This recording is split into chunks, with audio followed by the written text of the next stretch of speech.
Continuamos, señoras y señores, con nuestro segundo invitado, el diputado Robinson Díaz, del Partido Revolucionario Moderno. ¿Cómo se siente Robinson? Y de Santiago. Muy bien, contento, claro. Y de Santiago. ¿Cómo está Santiago? Santiago está muy bien. Nosotros dejamos a Santiago ayer.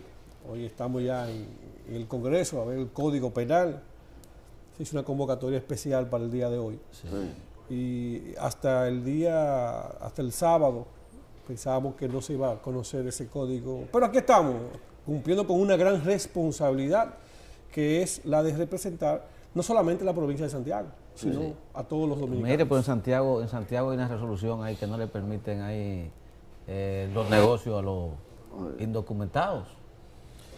Es cierto que hay una presencia tan masiva de haitianos allá en Santiago que... Ayer vimos esa comunicación del alcalde. Que ya me preocuparon.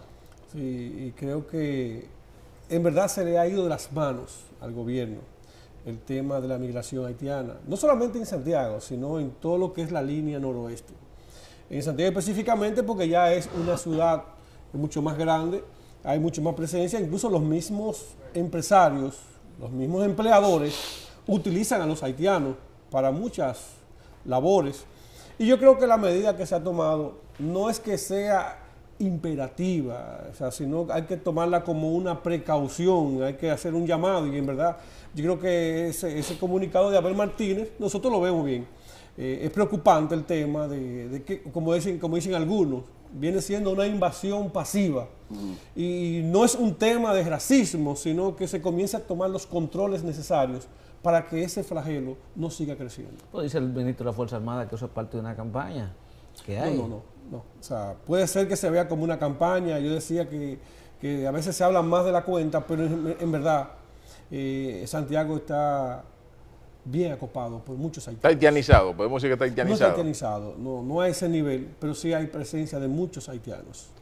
Y sobre todo en la línea noroeste, que a mí me ha tocado participar en muchas actividades políticas en este último mes. Pero es que el sector productivo ya ha aprendido a depender de la mano de obra de los haitianos. Y además el sector de la construcción. La construcción. Sí, no, pero también la parte agrícola. Agrícola, o sea, los campos agrícolas del noroeste, esa llanura agrícola del noroeste, desde Montecristi, toda esa parte de lo que es verde. Mira, y no es que estamos hablando en contra de los haitianos. Hay haitianos que ya tienen raíces. El tema de la jardinería, plomería, amas de casa. O sea, ha llegado a unos niveles que por el mismo abaratamiento de la mano de obra, la gente prefiere, buscándose a veces problemas, porque hay muchos de ellos que son ilegales. Exacto. Mire, retornando aquí a Santo Domingo, a su labor congresual, no, Santiago es parte de la República Dominicana, una ciudad que le tenemos mucho aprecio. ¿Qué usted cree que va a ocurrir con el tema del Código Penal que está secuestrado por el aborto? Nosotros creemos que no debería verse una pieza tan importante como el Código Penal simplemente pensando en el tema del aborto. Y cuando nosotros la semana pasada hicimos un pronunciamiento desde nuestra oficina política diciendo que había una doble moral del presidente de la República, que ha sido irresponsable como el partido oficialista y el mismo presidente han manejado el tema del aborto. Y lo voy a explicar de la siguiente manera. Explíquemelo, ¿no? Porque es una acusación muy grave que usted le está haciendo al presidente. Tú tienes un presidente que en campañas electorales decía, ese es mi Congreso, el Congreso que él controla, el Congreso que el presidente domina, el Congreso Nacional que es manejado en un 100%, cada una de las medidas que se toman en ese Congreso Nacional dependen de las decisiones del presidente y el comité político del PLD. Entonces, cuando el presidente de la República hace la observación a la ley y la devuelve al Senado, ¿cómo tú vas a decirme a mí que ese Senado va a votar en contra de la decisión tomada por el Ejecutivo? O sea, tú puedes estar completamente seguro que el presidente quiso consagrarse primero con la Iglesia Católica y luego con la feminista. Después, ¿qué hace? Manda la observación de la ley para entonces quedar comprometido con los acuerdos que había hecho con las iglesias. ¿Y eso no habla de los niveles de independencia del Congreso? Bueno, Eso sería si tuviésemos un Congreso que fuera independiente. Bueno, pero aquí todo el mundo sabe que ese Congreso depende cada vez que se vota de las decisiones del partido. Mire que le ha observado, el presidente ha observado 2 veces el Código Penal y el Congreso, actuando con la independencia con la que debe, se lo ha rechazado. Bueno, debo aclararte, cuando llega ahora a la Cámara de Diputados, hay muchas contrariedades. En el mismo bloque opositor, en el mismo bloque de gobierno del PLD, hay muchas diferencias con diputados y diputadas que están apostando a las 3 causales. Mas, sin embargo, la Comisión de Justicia, que dirige excelente diputado Merán, doctor en leyes con una gran preparación, emana un informe favorable. ¿Y qué va a pasar hoy? ¿Qué va a pasar hoy? Que a pesar de la diferencia, ustedes vieron que la semana pasada fue el secretario general del PLD a bajar las líneas sobre los temas de importancia. ¿Por qué? Porque había una rebeldía en el mismo bloque del PLD. O sea, un partido que cada vez que se manda a votar, vota por lo que se le dice desde arriba. Y a veces yo siempre digo que es penoso ver algunos diputados que yo conozco que tienen formación, que tienen un gran intelecto y tienen que acogerse a votar por lo que manda Piantini, como yo le digo al vocero del PLD, el maestro Piantini, que le hace señas que voten o que no voten. Entonces yo a veces me sorprendo cuando yo veo al maestro Piantini que lo manda a votar que sí y todo el mundo vota que sí. Tú te das cuenta en la pizarra. O sea, ahí no hay una independencia de identidad, simplemente se acogen a lo que diga el partido. Y eso es bueno, porque es un partido que baja línea y hay que respetarle sus líneas. Pero yo creo que un diputado o un representante de una demarcación, de una provincia, de la nación dominicana, tiene que actuar en base a sus principios, en base a lo que conviene a la mayoría, no simplemente a un tema de una línea partidaria. Entonces yo hoy estoy completamente seguro que muchos diputados van a ser irresponsables y no van a ir. Primero por el tema político, y eso que estamos a 3 años de las elecciones. Si tuviésemos 1 año de las elecciones, entonces fuera más complicado el tema de votar, porque por lo general la gente vota pensando en el voto. O sea, los diputados votan pensando en qué me da voto y qué no me da voto. Y todas las decisiones políticas que se toman en este país, la mayoría se hacen pensando en qué da voto y qué no da voto. O sea, entonces posiblemente hoy tú vas a tener una gran discrepancia en el tema de lo que mucha gente quiere hacer y lo que va a tener que hacer. En el caso particular, Robinson Díaz, yo siempre he dicho que yo llegué al Congreso Nacional producto de la gente que creyó en mi proyecto político. Y hay cosas que yo nunca voy a violar. Que primero, mis conceptos, mi formación moral, mi formación familiar, lo que la gente creyó de mí en mi campaña electoral y también el tema de la línea partidaria. Entonces, o sea, yo siempre me he considerado como un político diferente e independiente. Pero independiente no es irrespetuoso a las líneas partidarias, sino pensando siempre que tomar una decisión de votar por algo, no solamente por el Código Penal, por muchas situaciones que se han dado en el Congreso Nacional, o sea, hay que tener la libertad de tú decir qué conviene a la mayoría y qué no conviene. Entonces, yo creo que hoy ustedes verán una gran repercusión que sucederá, porque hay una gran parte de mujeres del partido de gobierno, del Partido de la Liberación Dominicana, que no están de acuerdo con el informe que va a dar la Comisión de Justicia, que es una comisión que está manejada por diputados del PLD. ¿Y usted por qué va a votar? Mira, nuestro partido tiene una línea por las 3 causales, que es la misma del presidente. En mi caso particular, yo no voy a votar. Mira qué coincidencia, una coincidencia entre el presidente Danilo Medina, no, yo no voy a votar por esa. El presidente Danilo Medina, que usted llama responsable y su partido coincide con la línea política en ese sentido. No, o sea, una línea partidaria. Yo dije que nosotros debimos vernos, o sea, el partido debió dejar rienda suelta a los diputados en ese sentido, porque es un tema muy, muy complicado y tiene muchas diferencias. Por ejemplo, en mi caso particular, yo vengo de una familia netamente religiosa, católica, me formaron bajo un hogar religioso y mi familia, o sea, nunca me perdonaría. Yo estoy convencido de algo por la parte ya de mis conocimientos. ¿Qué ha pasado hasta el día de hoy con el tema del aborto? ¿Qué ha pasado con las violaciones? ¿Qué ha pasado con las violaciones que se han producido de aquí para atrás? ¿Qué ha pasado? O sea, no se ha muerto nadie. ¿Qué va a pasar de aquí en adelante si se aprueban las 3 causales? Tú vas a tener una llave abierta y en cada esquina tú vas a tener un matadero de abortos, de niños. O sea, todo el que haga un embarazo se va a acoger a que hay un peligro de muerte y van a sacar la barriga. Entonces, eso es lo que a mí me preocupa. O sea, aquí no ha pasado nada. O sea, de aquí para atrás han existido violaciones, han existido insectos, han existido malformaciones y se han resuelto. O sea, tú ahora estás aperturando una situación que puede ser peligrosa. O sea, y yo creo que eso, nosotros no podemos parar un código simplemente porque hay un tema del aborto. Si hay situaciones que podemos verlas después, podemos manejar. Pero dicen que detrás de eso se esconde otra cosa con el código. Bueno, o sea...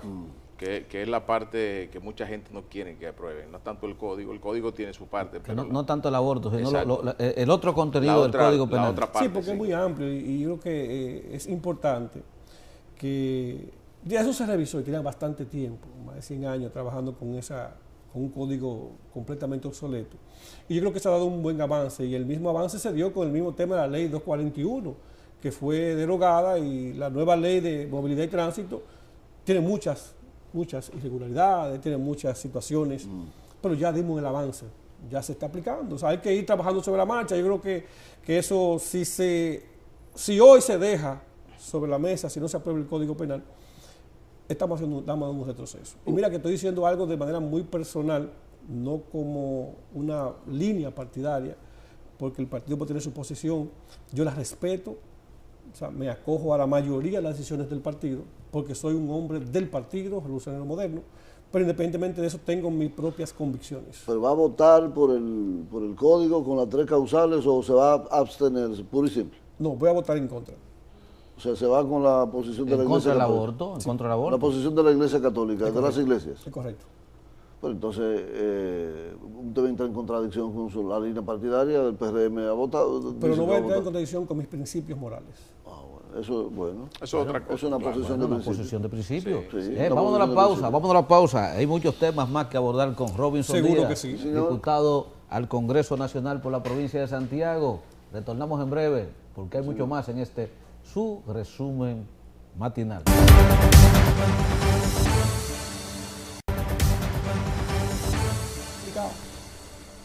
Continuamos con el diputado Robinson Díaz del Partido Revolucionario Moderno, con quien estamos analizando todas estas cosas. La ley de partido político también como que se va a caer, porque realmente no le interesa a los partidos que haya una ley que le ponga una especie de camisa de fuerza por el asunto del financiamiento. Eso dice la gente en la calle.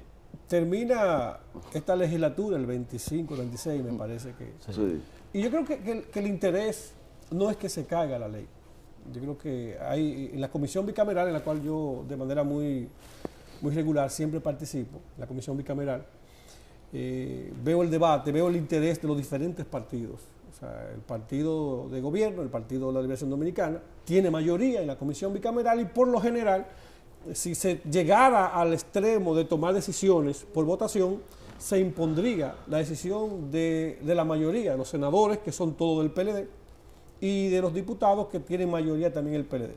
El Reformista, PRM y los otros partidos que son parte de la comisión son minoría. Ahora, ¿qué es importante señalar en esa comisión?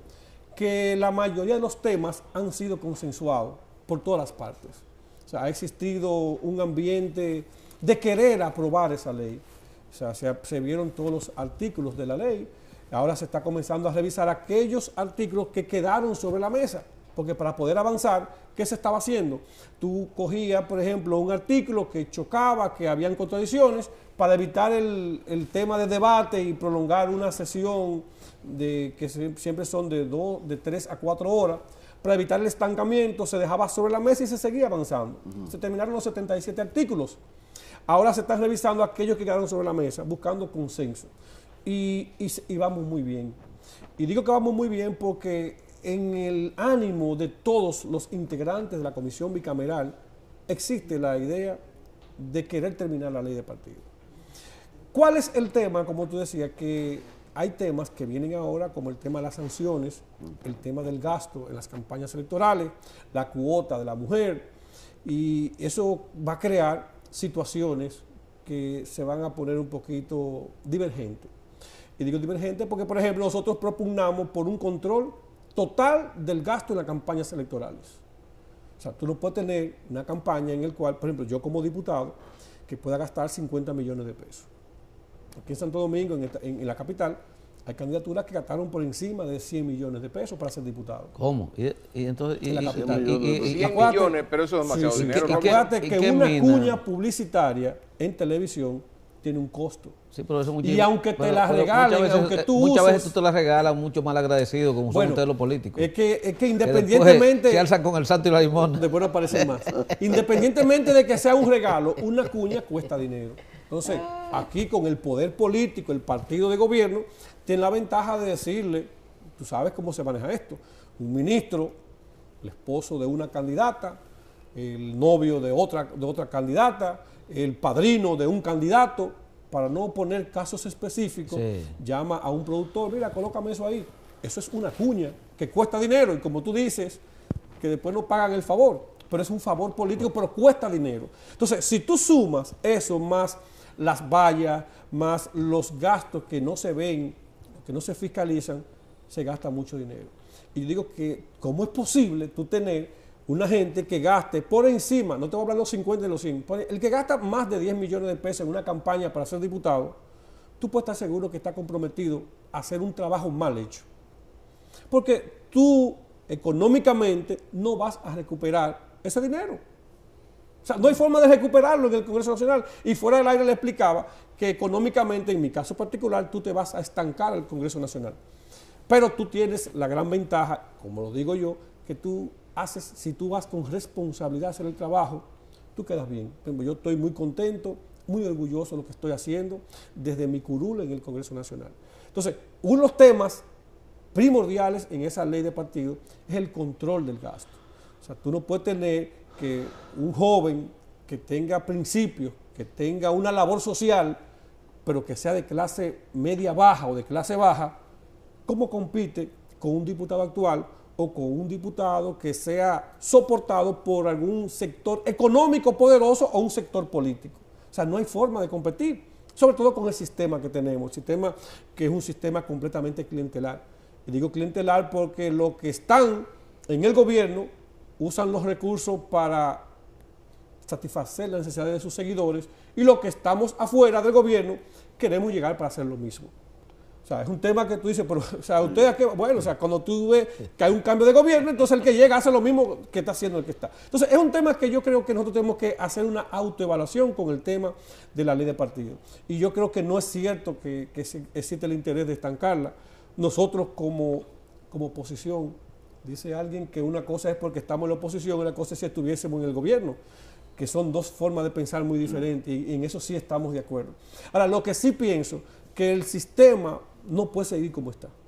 O sea, tú no puedes tener un sistema en el cual no existe ese control de una campaña electoral. O sea, el tiempo, ya aquí estamos en campaña, a 3 años y medio o a 3 años de las elecciones del 2020, ya estamos en campaña. Sí. Ya hay precandidatos de todos los partidos.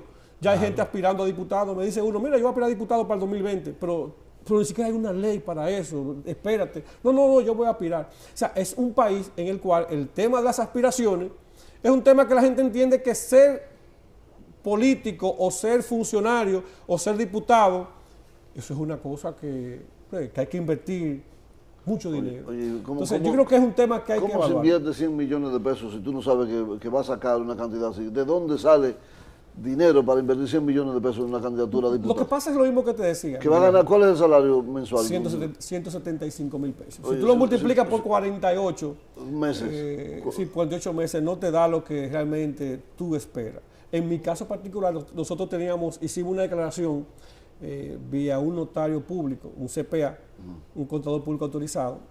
Gastamos 3.900.000 pesos en la campaña electoral.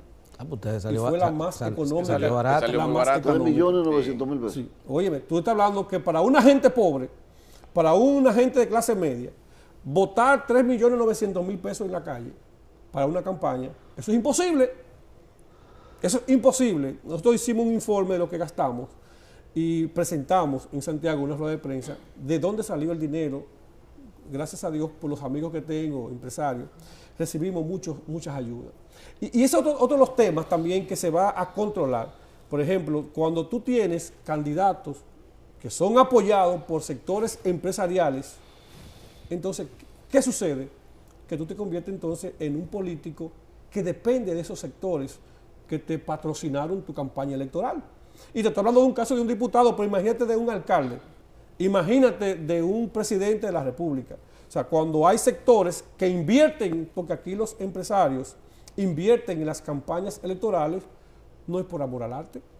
Pero hay otros empresarios. No es para cambiar la visión del país. Robinson, es porque al final la gente quiere invertir como negocio para después sacar. Y no quiere decir que van a sacar de manera ilegal, porque también hay que aclararlo.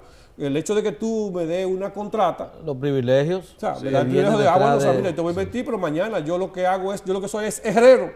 Si hay herrería, dame los hierros a mí. Pero, sin tener que sobrevaluarlo, porque solamente el hecho de tú tener el gobierno como cliente, ya tú estás ganando. Pero Robinson, se puede dar el caso, incluso se puede dar el caso de un sector que quiere invertir porque necesita una ley que le favorezca sus intereses. Es ahí, sí, porque incluso eso está peligroso. Y ya es una parte ya más peligrosa. Esa es mucho más peligrosa. Por eso la gente me preguntaba a mí, ¿por qué razón, gente que critica, por qué el gobierno tiene que estar patrocinando los partidos políticos? ¿Por qué hay que coger el dinero del fisco, de lo que yo pago para impuestos, para dárselo a los partidos políticos? Pero hay que aclarar, si no existiera el subsidio de parte del gobierno a los partidos políticos, entonces será subsidiado por los empresarios, que es mucho más peligroso por la misma parte que tú mencionabas. O sea, cuando tú tienes empresas que se dedican a patrocinar proyectos políticos, no lo están haciendo simplemente con una visión de país. Entonces, es preferible, digo, ahora mismo la ley es mixta, público y privada, pero con un control. O sea, debe existir un control y está contemplado en el mismo proyecto de ley y esperamos que sea así. El tema de la cuota de la mujer, otro tema que va a tener diferencias.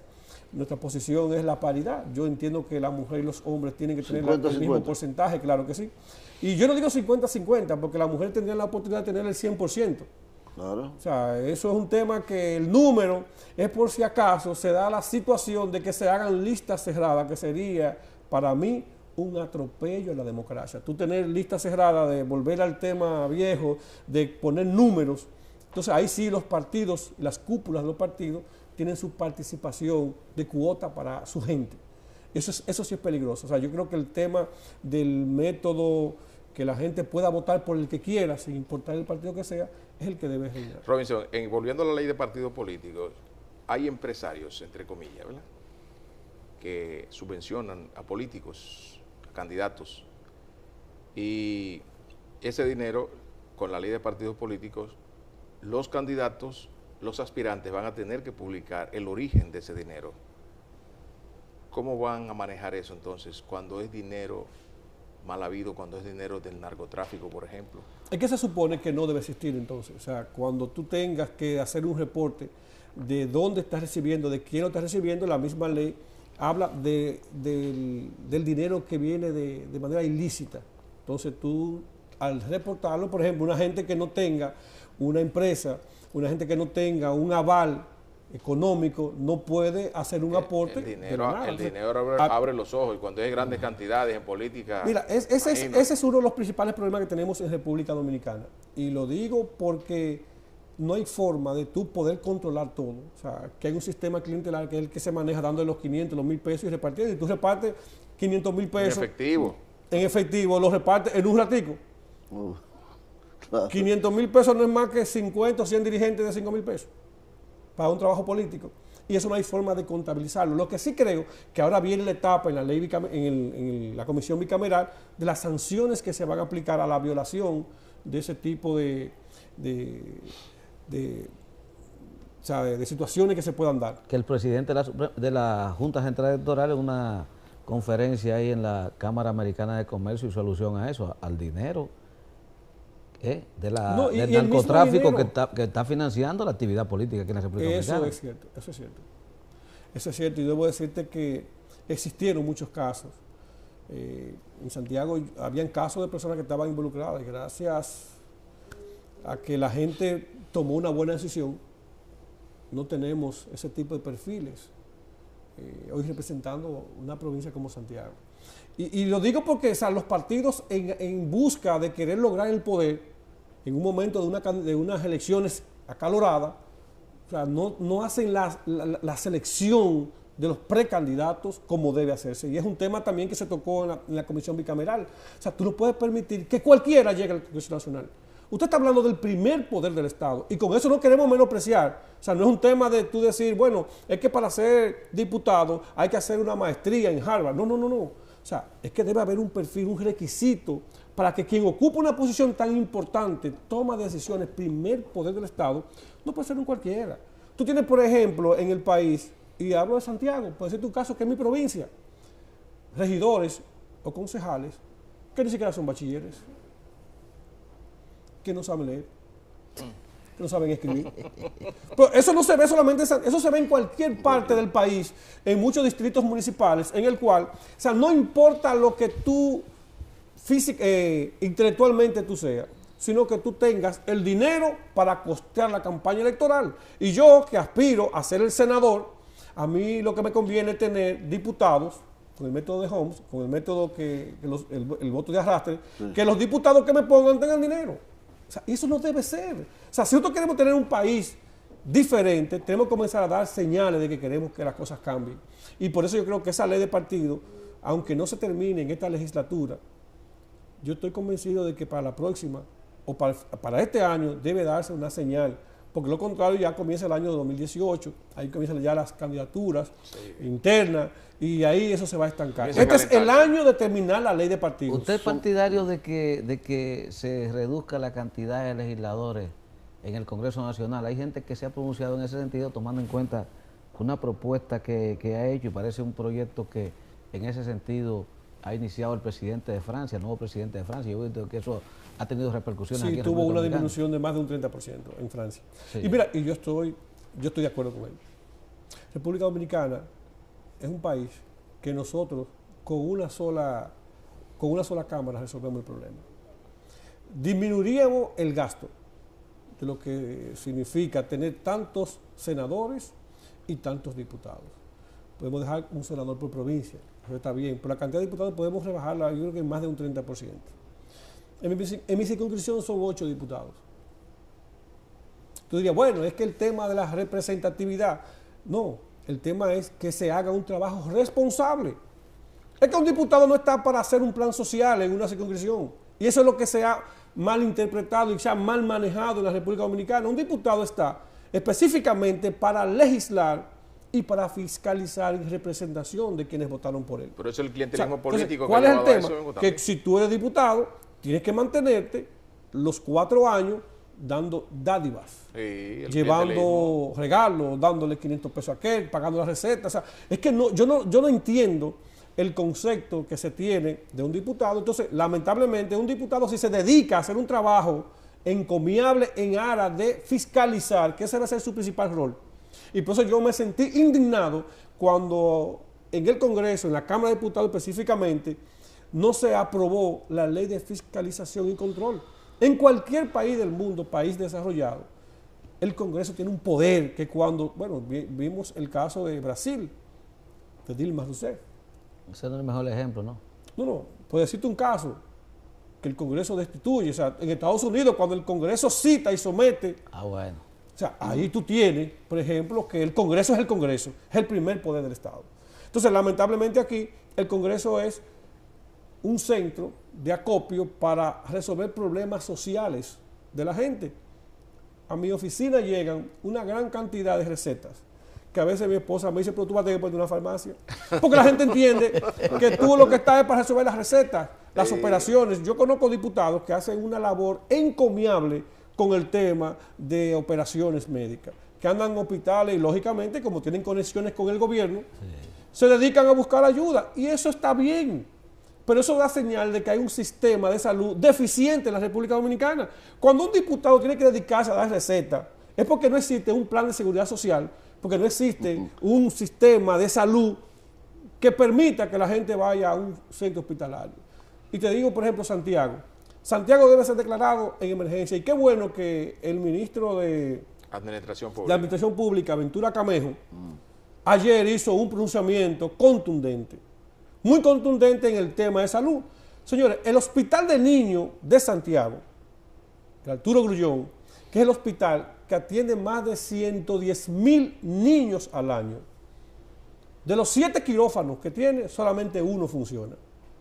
Oigan esto, o sea, esto es un asunto preocupante. Nosotros llevamos esa preocupación al hemiciclo y lamentablemente no pasó de ser un simple llamado o un proyecto de resolución. Pero tú tienes el Hospital Cabral Ibáez en las mismas condiciones, que se ha hecho una gran inversión, con un gran atraso en la entrega, con una remodelación que tiene partes que ya están muy bonitas, pero es infuncional. Y tú acabas de ponerle un sistema de emergencia 911 inaugurado por el presidente el pasado mes, que te va a incrementar la demanda de esos centros hospitalarios. Los 3 centros hospitalarios de Santiago, el Hospital de Niños, el Cabral Ibáez y el Seguro, los 3 deben ser intervenidos. O sea, tú no puedes tener una provincia como Santiago, que no solamente Santiago, estamos hablando de las 14 provincias de Cibao, más los inmigrantes haitianos. Llegan ahí, señores, eso es penoso. Que tú me digas a mí que no hay un tomógrafo en el Hospital de Niños y que usted llega hoy, por ejemplo, un niño con un golpe y va a consulta y el médico dice, sí, hay que operarlo, pero vamos a pautarlo. Oiga, ¿cómo es? Una operación, un golpe en la cabeza, hay que operarlo. Pero como no hay quirófano, póngalo para la próxima semana, el jueves a las 10 de la mañana. Si ese día llegó una emergencia, automáticamente las citas se mueven para otro día porque hay que atender las emergencias. Entonces, en un país que tú me estás hablando a mí de crecimiento económico, no podemos pensar. Bueno, yo debo decirte que yo me sorprendí cuando la semana pasada vi una rueda de prensa del Palacio Nacional diciendo que iban a invertir 25 millones de pesos para la seguridad del Palacio. Pues yo no sé, o sea, debemos estar locos en un país. 25 millones, una rueda de prensa, o sea, yo en mi vida nunca me imaginé. Parece que ellos pensaron que en Santiago no iba a llegar, que con esos 25 millones de pesos se compraba el tomógrafo para salvar la vida a los niños. Entonces, es un tema de una falta de visión. Y yo creo que nosotros tenemos que comenzar a ser responsables con nuestro rol. Y como diputado, yo debo acogerme a esto, a representar, a denunciar, a fiscalizar. No esos 25 millones para la seguridad, para que menos gente llegue al entorno. Para que menos, para que menos gente llegue el anillo. El anillo del Palacio Nacional. Menos gente llega. Lo bochornoso es que hacen una rueda de prensa para anunciar eso. Y todo el mundo en Santiago, y lo acabo, ahora se lo voy a recordar a los que no lo vieron. Con esos 25 millones se compraba un tomógrafo. No, 4 tomógrafos. Cuesta de 20 a 30 millones. Se compraba el tomógrafo que hace falta para salvar la vida a los niños de las 14 provincias del Cibao. Entonces, por ejemplo, ese es nuestro rol. O sea, nuestro rol no puede fundamentarse entonces en comenzar a llevar receticas. O sea, es el papel que yo entiendo que debe asumir un legislador, un diputado. Mire, el legislador, no es que en Santiago se ha privatizado la medicina, porque los centros médicos de Santiago, los privados, son muy sofisticados y son muy caros y tienen todos sus equipos. Sí, bueno, o sea, pero encima de eso recibió también ayuda del gobierno con el tema del home, pero entonces la salud pública está en la condición que usted dice. Sí, pero yo creo que es un tema presupuestario también. Yo entiendo que debe darse una mayor subvención al tema de salud.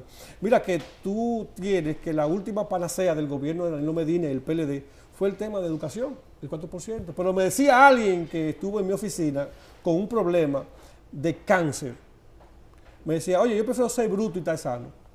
¿Cómo se atiende? Oigan esto, yo prefiero estar bruto, que no me eduquen, pero estar sano, porque ¿de qué manera? ¿Cómo se atiende un paciente de cáncer pobre en Santiago? Bueno, ese es otro criterio. Vámonos a la pausa, vámonos a la pausa. Pues nos está pidiendo una pausa hace un momentito. Vámonos a comerciales, que esos son los que pagan este programa. Retornamos en breve.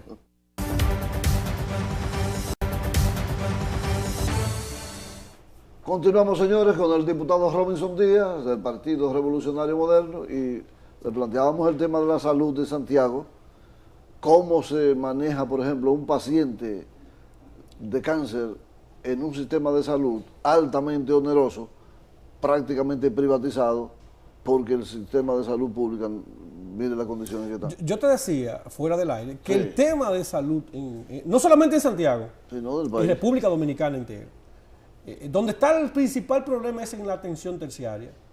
Sí, y te digo atención terciaria porque las enfermedades catastróficas son las que realmente descojonan a una familia, y perdóname por la expresión. No, correcto. Entonces, ¿cuál es el tema? Bueno, se ha trabajado en la atención primaria, que ha sido un fiasco, porque realmente no ha funcionado.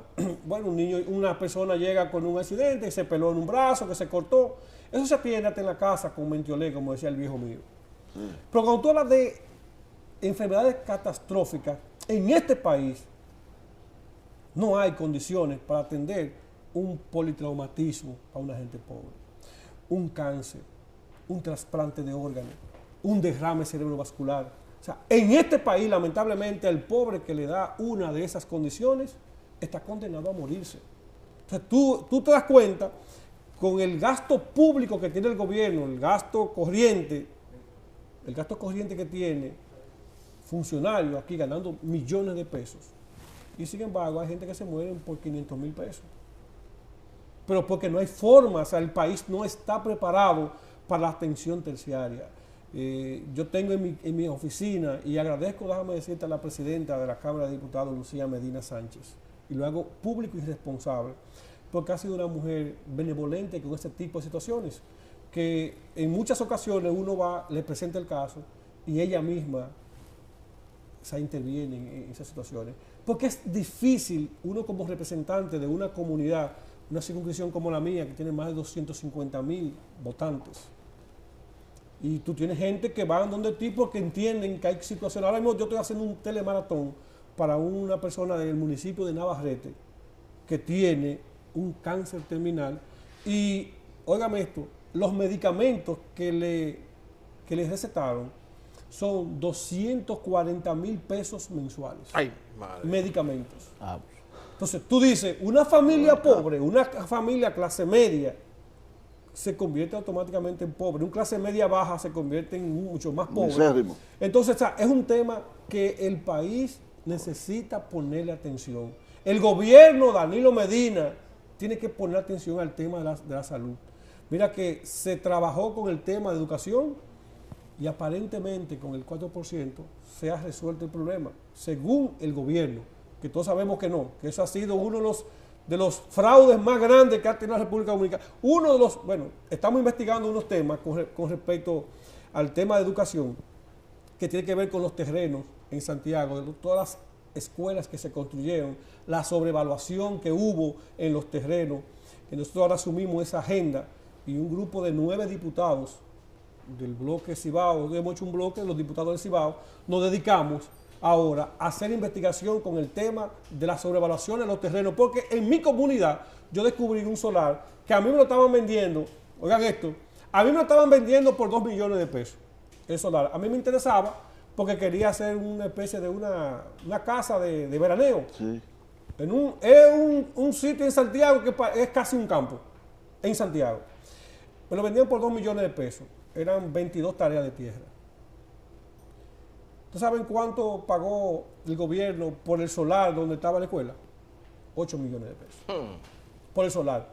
¿El mismo solar que tiene? No. El que te están vendiendo. Por el solar de la escuela, que no era las 22 tareas. Ok, el solar más grande, el pedazo más grande. El pedazo más pequeño. Eran casi 6 tareas por 8 millones. Y a mí me están vendiendo 22 tareas por 2 millones de pesos. O sea, es un tema que cuando a mí me lo dijeron, que yo fui a averiguar, veo una escuela hecha, y ¿qué pasó? No me dieron 8 millones por ese pedacito, y me quedé con las otras 15 tareas o 14 tareas, se quedó. O sea, es un tema que tú estás hablando, esa réplica se dio en el país entero. Eso fue una situación, entonces eso despertó un interés en algunos diputados que nos estamos reuniendo, de Santiago, Valverde, Santiago Rodríguez, Puerto Plata, a que investigáramos. Pero no solamente el tema de las sobrevaluaciones. Señores, si ustedes evalúan las nóminas en las escuelas, eso es escandaloso. Yo creo que el escándalo de educación es mucho más grande que el escándalo de Odebrecht. Y en los próximos meses, porque va a tomar tiempo para nosotros, estaremos haciendo una presentación de que realmente los 92 millones de dólares de Odebrecht son una pajita de coco comparado con el desfalco que ha sucedido con el 4% de educación en el gobierno de Danilo Medina. Bueno, gracias al diputado Robinson Díez. Interesante entrevista, ¿no? Pero reúnese con el ministro de Educación, que es uno de los funcionarios más flexibles, Lo más que abierto. sucedió en el pasado. Ah, bueno, no fue en la gestión No fue ahora. de Andrés Navarro. Ah, bueno. Entonces, vaya en Interior y Policía. Sí, Baño, como usted. Señores, mira, antes de terminar el programa, ponme aquí, ponme esta foto aquí, ven. Ponme esta foto aquí. Tal vez, onda? Ponme esta foto a la aquí. Procuraduría Sí, tal vez se le da un sí. uso más racional a Ponme los esta expedientes foto. y a los casos que llegan, ¿verdad? Aquí. Que no pase como debería. Enfócamelo bien. Vamos a felicitar a don Luis Miñoso, padre. Cumpleaños hoy. Luis Miñoso, Cumpleaños, ahí, Luis Miñoso, padre, cumpleaños hoy. tú sabes que Profesor Luis Miñoso, padre. Luis Miñoso, padre. Exactamente. Luis Miñoso El papá del colega Luis Miñoso. Oiga, Luis Miñoso es responsable de que yo esté aquí. Ah, bueno. Sentado aquí. Pues vaya, que lo sepa, vaya, sí. dale un abrazo. Vaya, señores, nos vemos ahorita, 9 de la noche, aquí, 9 a 10 de la noche, resumen final de noticias. Recuerde, resumen final de noticias también por su canal original, también RNN, Canal 27, de 7 a 8 de la noche, retransmisión aquí, Canal 25, de 9 a 10. Gracias, señores, por su compañía y pasen un feliz martes. Y mañana nuevamente a las 7 de la madrugada, resumen matinal con ustedes y nosotros con ustedes y ustedes con nosotros. Buenos días.